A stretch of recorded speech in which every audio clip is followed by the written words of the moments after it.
Hola amigos, muy buenas noches. Qué bueno es encontrarnos una vez más. Estamos pero muy contentos porque cada semana recibimos los saludos de parte de ustedes, recibimos los mensajes de texto, así que los animo a que se sigan comunicando.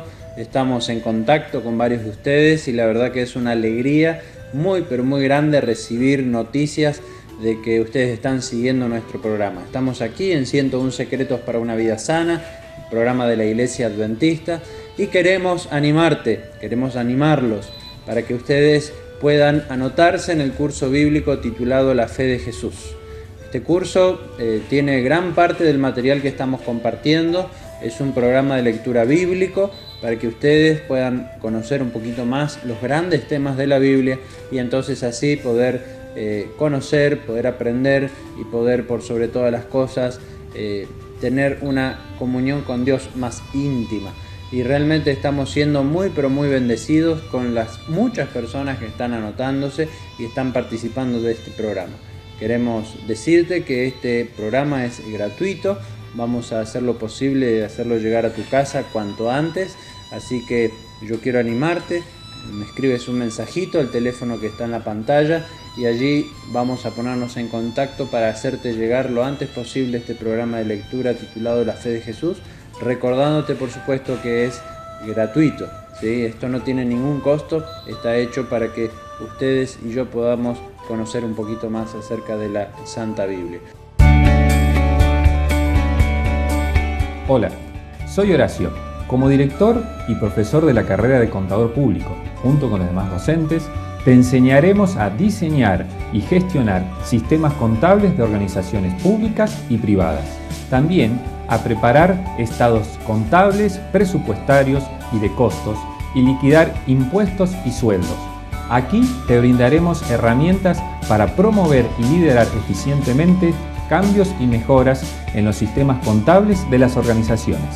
Invierte en una universidad con principios y valores y llegarás a ser un contador de éxito. Te espero en la UAP.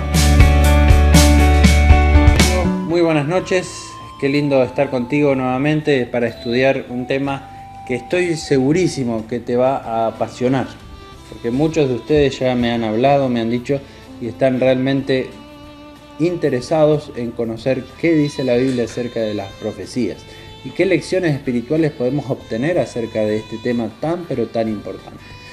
Vamos a estudiar uno de los capítulos más maravillosos que la Biblia tiene.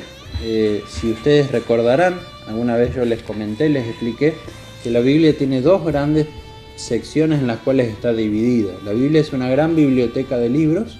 Si bien está encuadernado en un solo libro, tenemos el Antiguo Testamento y el Nuevo Testamento. En total forman 66 libros.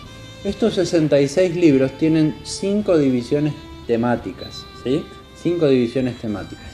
Ustedes conocen muy bien que están los libros que se les llaman evangelios, que especialmente narran acerca de la vida de Jesús. Después están los libros que son epístolas o cartas, que son escritas la mayoría de ellas por apóstoles. Tenemos también los libros que son proféticos, tenemos libros que son históricos y tenemos libros que son poéticos, ¿sí? Son 5 grandes divisiones temáticas que la Biblia tiene, en las cuales podemos encontrar. Y especialmente nosotros hoy vamos a hablar de una división que es la de los libros proféticos, y un detalle a considerar, a tener en cuenta, que es muy importante. Generalmente hay muchas personas hoy en día que tratan de predecir lo que en el futuro va a acontecer. Se les llaman adivinos o profetas. Generalmente el profeta tiene que ver con la parte espiritual, el adivino con una parte de una cuestión social más que nada. Pero muchas personas hasta incluso escriben libros haciendo referencia a lo que en el futuro va a acontecer. Por lo general, de 100 cosas que ellos mencionan que van a pasar en el futuro, 96 están equivocadas, están erradas. Es decir, el margen de error es altísimo. Ustedes conocerán muchas personas que hacen futurología y realmente se equivocan porque no tiene razón de ser, no tiene forma de acontecer. Sin embargo, lo que está escrito en la Biblia, gracias a Dios, es algo que se ha cumplido con exactitud. Fíjense en lo que escribe el profeta Isaías en relación a este tema. El capítulo 46, versículos 9 y 10 dice: acordaos de las cosas del pasado, porque son desde la antigüedad. Porque yo soy Dios y no hay otro. Yo soy Dios y no hay nadie semejante a mí. Yo anuncio lo por venir desde el principio y desde la antigüedad, lo que aún no ha sido hecho. Digo, mi plan se realizará y haré todo lo que quiero. Este es Dios, mi amigo. Él conoce el futuro y lo revela, está dispuesto a mencionarlo. Y yo quiero decirte que 1/3 de la Biblia revela el futuro con exactitud, ¿sí? Dios se ha preocupado por revelar el futuro. Dios está interesado en que ustedes y yo podamos conocer lo que va a pasar en el futuro. Así lo ha hecho en el pasado y así también lo hace hoy con nosotros. Dios está interesado en que tú y yo estemos al tanto de lo que está por venir en relación a la vida espiritual, ¿no? Fíjense lo que le aconteció a un rey en la antigüedad, que está registrado en la Biblia en el capítulo 2 de Daniel, versículo número 1, dice: en el 2.º año del reinado de Nabucodonosor. Este tuvo un sueño y su espíritu se perturbó y no pudo dormir.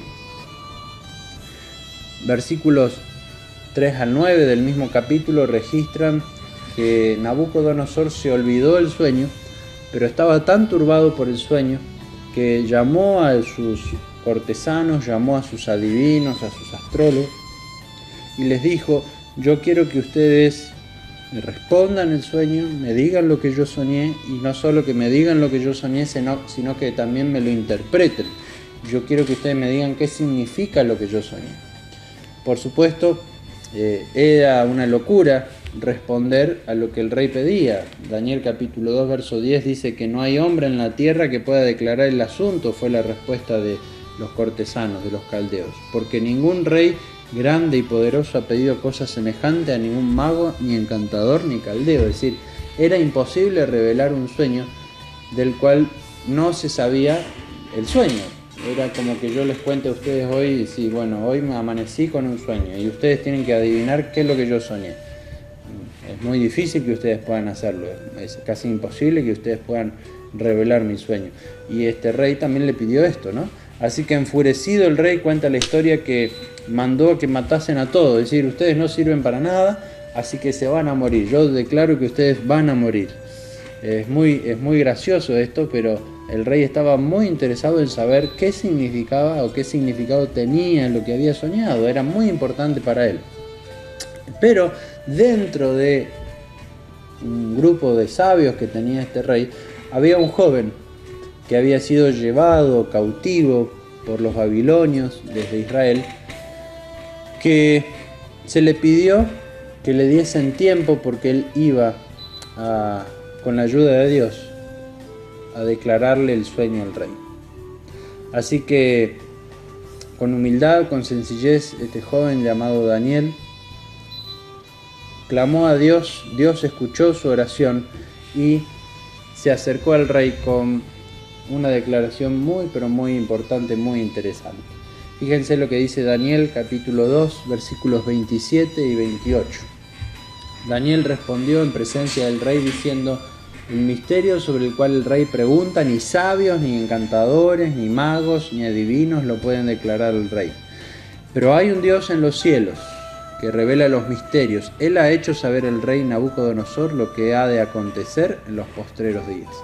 Fíjense aquí, como yo les mencionaba en la introducción, Dios está interesado, muy interesado en que nosotros podamos saber lo que va a venir o lo que va a pasar en el futuro.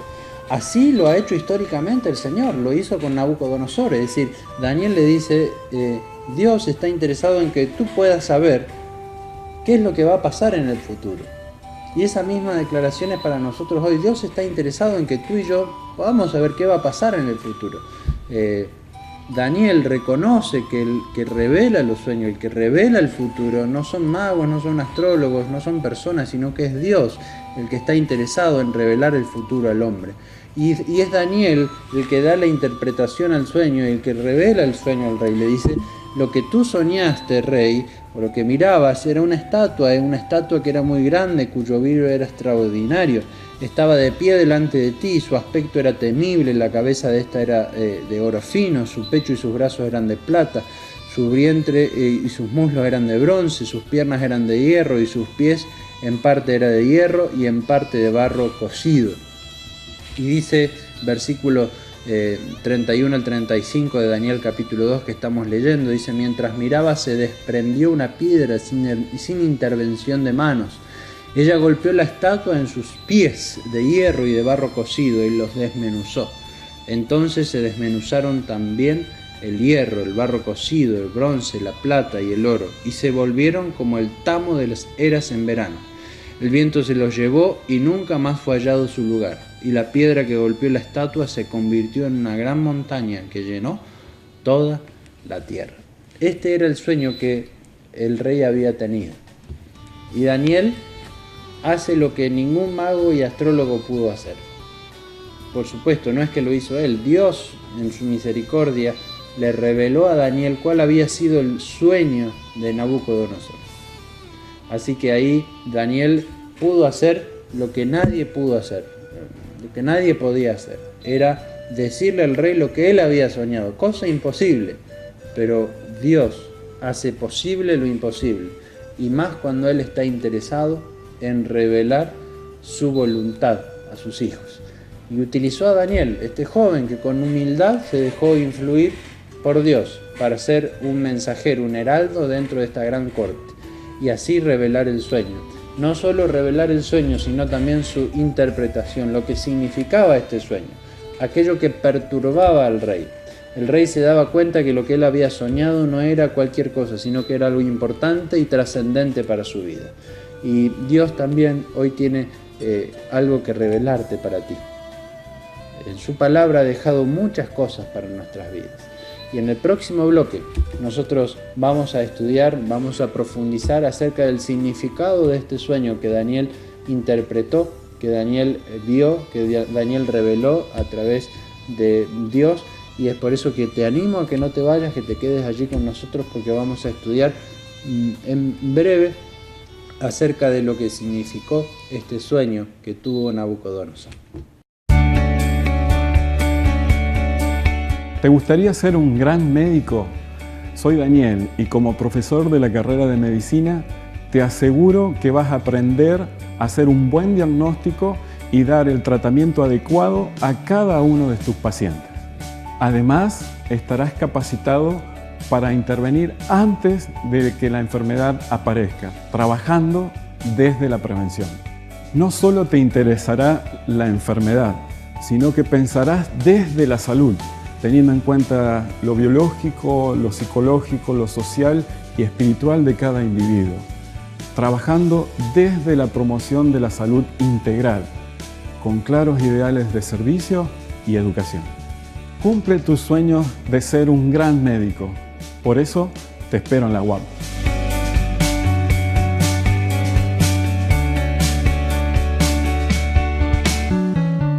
Querido amigo, seguimos con el estudio de Daniel capítulo 2 y seguramente quedaste allí con la intriga de repasar qué es lo que significaba el sueño que Daniel le reveló a Nabucodonosor. Vamos a hacer una breve descripción histórica y también espiritual acerca de lo que Daniel interpretó por la ayuda de Dios y tratar de hacer de esto una aplicación para nuestra vida también hoy. Por eso quiero pedirte que estés muy atento. Vamos a ir ayudando a lo que vamos a ir diciendo con imágenes. Por eso te pido que estés bien atento, que estés prendido allí para que puedas seguir con detenimiento lo que vamos a hablar.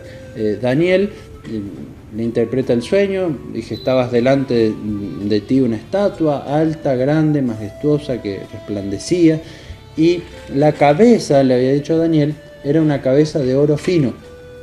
Y cuando Daniel le empieza a interpretar el sueño al rey, le dice tú eres aquella cabeza de oro. La cabeza de oro de Daniel, de la estatua de Daniel capítulo 2, según la interpretación que Daniel hace, es el imperio babilónico, ¿no? La ciudad dorada. ¿Por qué? Porque era una ciudad muy rica, hermosa y que básicamente tenía una gran cantidad de oro.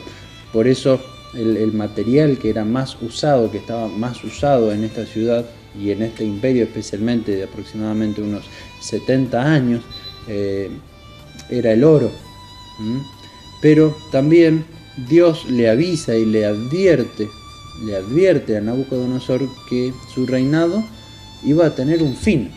Es decir, tú eres la cabeza de oro, pero después de ti va a venir otro imperio, otro reinado. Es decir, tu reinado no va a ser eterno, ¿sí? Tu reinado no va a durar para siempre. Vas a tener un límite. Así que continúa la interpretación. Continúa la interpretación del sueño. ¿Por qué? Porque después de la cabeza de oro, dice Daniel capítulo 2, verso 39, se levantará otro reino inferior al tuyo, de bronce, el cual dominará, y otro tercero de bronce, el cual dominará toda la tierra. Es decir, va a haber uno de plata y otro de bronce, ¿no? ¿Cuál es la escena aquí? Que es muy importante que nosotros la tengamos en cuenta. Después de la cabeza de oro vino el reinado de los medos y los persas, el reinado medo-persa, el imperio medo-persa, ¿sí? Que aproximadamente tuvo unos 200 años de apogeo, de dominio, ¿sí? Un reinado que fue el que destituyó a Babilonia como la gran ciudad, la ciudad dorada, la destruyó por completo, ya no fue más habitada, y fueron los medos persas los que dominaron el mundo por casi 200 años. Dentro de la interpretación que Daniel le hace al rey, le dice: después de ti vendrá un reino, otro reino, que no va a ser de oro, pero que va a dominar, Va a haber un tercero que no va a ser tan grande como el primero ni el segundo, ¿sí? Este va a ser de bronce, y entendemos proféticamente que el tercer imperio que se levantó, especialmente del 331 al 168 a.C., es el imperio griego, especialmente motivado por las grandes conquistas de Alejandro Magno, el joven emperador que conquistó gran parte del mundo conocido en ese momento, en esa época, ¿no? No solamente con una conquista de guerra, sino con una conquista cultural muy, pero muy profunda. Una de las grandes herramientas que Alejandro utilizó para conquistar el mundo conocido fue no solo la guerra, sino el idioma, ¿sí? Impuso el idioma en muchas partes de lo que era el mundo conocido hasta el momento, ¿no? Fíjense que después del reino de bronce, que iba a ser inferior al de oro y al de plata, viene un cuarto reino, fuerte como el hierro, y como el hierro todo lo desmenuzará y pulverizará, y como el hierro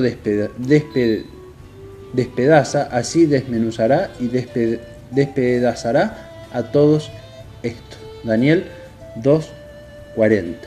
El cuarto reino, que está representado por las piernas, ¿sí?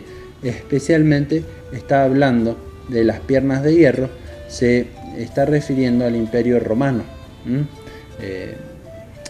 La época de hierro, digamos, donde las herramientas eran de hierro, se empezó a utilizar el hierro, fueron los romanos los que lo hicieron. Especialmente este imperio romano duró del 168 a.C. al 476 después de Cristo, ¿no? Eran los romanos, si ustedes recuerdan bien, los que dominaban el mundo conocido en la época de Jesús. Los judíos, el pueblo de Israel, estaba dominado en la época de Jesús por los romanos. Por eso era tanto, de alguna manera, la bronca que tenían, el odio que tenían, el enojo que tenían los judíos con los romanos, porque estaban siendo sometidos, y los judíos esperaban un libertador, pero no un libertador espiritual, sino un libertador social. Ellos querían que el Salvador los pueda liberar de la opresión no espiritual del pecado, sino de la esclavitud de los romanos. Pero Cristo no había venido a liberarlos del pecado, de los romanos, sino que había venido a liberarlos del pecado. Y ellos no entendían eso. Sin embargo, aquí nosotros nos posicionamos históricamente, donde encontramos que los romanos eran los que dominaban en la época de Jesús el reino de Israel.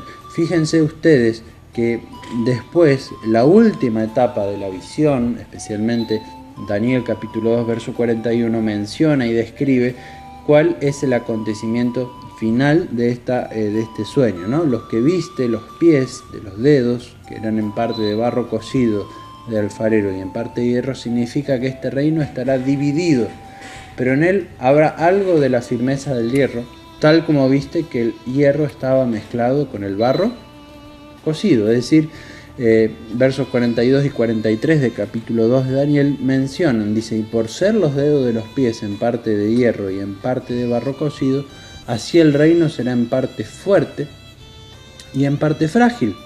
En cuanto a lo que viste, que el hierro estaba mezclado con el barro cocido, se mezclará por medio de alianzas humanas, pero no se pegarán el uno con el otro, así como el hierro no se mezcla con el barro. Fíjense, aquí el sueño de Nabucodonosor es interpretado por Daniel con claridad, y especialmente la última etapa del sueño, que son los pies de barro cocido y de hierro, es decir, parte fuerte y en parte débil, tiene una interpretación muy pero muy interesante, ¿no? Países que son de hierro y de barro, representando especialmente a la Europa. Fíjense que van del 476 después de Cristo hasta la venida de Jesús, donde va a haber naciones que son fuertes y naciones que son débiles. Es interesante que estas uniones se han ido dando, pero nunca con firmeza, nunca establecidas, ¿sí? Vamos a hacer un repaso histórico solamente de 6 notables gobernantes que iban a tratar de unir Europa, pero en vano. Todos los esfuerzos que hicieron fue en vano. Fíjense, en el siglo XIII, Carlos Magno, ¿sí? Trató de hacerlo, Carlos V en el siglo XVI, Luis XIV en el siglo también XVI, Napoleón en el siglo XIX, ¿sí? Kaiser Wilhelm en el siglo XX y Adolf Hitler también en el siglo XX trataron sin éxito de unir el mundo a través de alianzas o a través de guerras, pero de ninguna manera se alcanzó a hacer. ¿Por qué? Porque proféticamente esto estaba establecido, es decir, no iba a haber unión entre el barro y el hierro. Aunque humanamente se hubiera querido hacer esto, era imposible. ¿Por qué? Porque iba a haber naciones fuertes, débiles, y proféticamente esto ya estaba descrito, ¿no? Ya estaba dicho, ¿sí? Bueno, Daniel capítulo 2, verso 43 dice, no se pegarán el uno con el otro. Por eso los esfuerzos realizados por unir a la Europa han sido en vano y serán en vano. Y hace más de 1500 años que estamos en el periodo correspondiente a esta etapa de los pies de barro con hierro. Después de esto, ¿qué vendrá? Según lo que Nabucodonosor vio en su sueño, vendría, ¿sí?, un reino que jamás sería destruido, ni será dejado a otro pueblo. Dice, desmenuzará, acabará con todos los otros reinos, pero él permanecerá para siempre, ¿sí? Dice que esta piedra que apareció, que no fue por mano, va a desmenuzar, va a tirar abajo con todos los otros reinos. Daniel capítulo 2, versos 44 y 45. Esta piedra que no fue cortada, fue cortada sin manos, ¿no? Representa, ¿qué cosa? El reino de Dios. Fíjense cómo los detalles de las profecías de Daniel capítulo 2, que Daniel le da la interpretación del sueño al rey, se cumplen con exactitud, ¿sí? El reinado de Babilonia, la cabeza de oro fino, el reinado medo-persa, ¿sí? El pecho y los brazos de plata, el vientre y los muslos de bronce, Grecia, las piernas de hierro, que son Roma, y los barros de hierro cocido con la unión de los pies de barro cocido con hierro, que es la Europa del 476 hasta la venida del último gran reino, que será cuando Jesús venga. Así como hemos visto que se han ido cumpliendo estas profecías que Daniel describió en capítulo 2 de Daniel, se han ido cumpliendo con exactitud a lo largo de los años. Si usted agarra cualquier libro de historia, usted va a poder encontrar esto. Así como se cumplió esta secuencia de reinados, de imperios que han habido en la humanidad, también podemos estar seguros de que la última etapa del sueño de Nabucodonosor se va a cumplir. ¿Por qué? Porque lo primero se cumplió. ¿Cuál es la evidencia? Que todo lo que Daniel le interpretó a Nabucodonosor por Dios se cumplió. Entonces, la última parte, que es el establecimiento del reino de Dios, también se va a cumplir. Jesús vino como hombre de dolores en una primera etapa, y Él vendrá después nuevamente como Señor de señores. Y especialmente en este momento, en esta noche, es una muy linda oportunidad que hemos repasado, por supuesto, muy rápidamente, sin entrar en muchos detalles. Hemos repasado muy rápidamente cómo se han ido cumpliendo con exactitud las profecías de Daniel capítulo 2. Es muy, pero muy importante que nosotros, entendiendo de que está muy cerca de cumplirse la última etapa de este sueño, del establecimiento del reino de Dios, de esa piedra que no fue cortada por mano humana, pero que va a desmenuzar a todos los otros reinos, todo aquello que ya aconteció va a ser desmenuzado, porque el reino de Dios se va a establecer. Yo quiero animarte en esta noche, en esta oportunidad, a que, conociendo que es solamente Dios el primer interesado, el primer motivado en que tú y yo podamos conocer el futuro, Dios está interesado en que tú y yo podamos habitar y participar de ese reino que Él quiere establecer. Hemos estudiado acerca de este tema en las últimas lecciones aquí en 101 Secretos para una Vida Sana. Y esta noche es una linda oportunidad para volver a invitarte, para volver a animarte allí donde estás, en tu casa, mirando en esta noche la televisión, para que tú puedas, mi amigo, también hoy, permitirle a Dios que pueda hacerte parte de este reino que Él quiere establecer. Él ha sido el primer interesado en que tú y yo podamos conocer el futuro. ¿De qué manera podemos estar seguros que esto se va a cumplir? Porque lo que Él ya dijo que se iba a cumplir, se cumplió. Lo que le dijo a Nabucodonosor que se iba a cumplir, se cumplió. Y solamente resta que se cumpla la última parte. Es el establecimiento de su reino. El Señor quiere establecer un reino, su reino en la tierra. Y Él quiere que tú seas parte de ese reino. Yo quiero invitarte en esta noche para que tú formes parte de ese reino, para que tú puedas aceptar ser un ciudadano de esta ciudad, para que puedas quedar dentro de la ciudad y no quedar fuera de la ciudad. Este reino será eterno, durará para siempre. Por eso te animo, mi amigo, a que aceptes la invitación en esta noche. Donde estás, que puedas entregarle tu corazón a Jesús, que puedas pedirle a Él que te ayude cada día a formar parte de ese reino, y que el Señor te halle listo cuando venga a establecer ese reino. Dios te bendiga y será hasta un próximo encuentro en nuestro programa aquí 101 Secretos para una Vida Sana.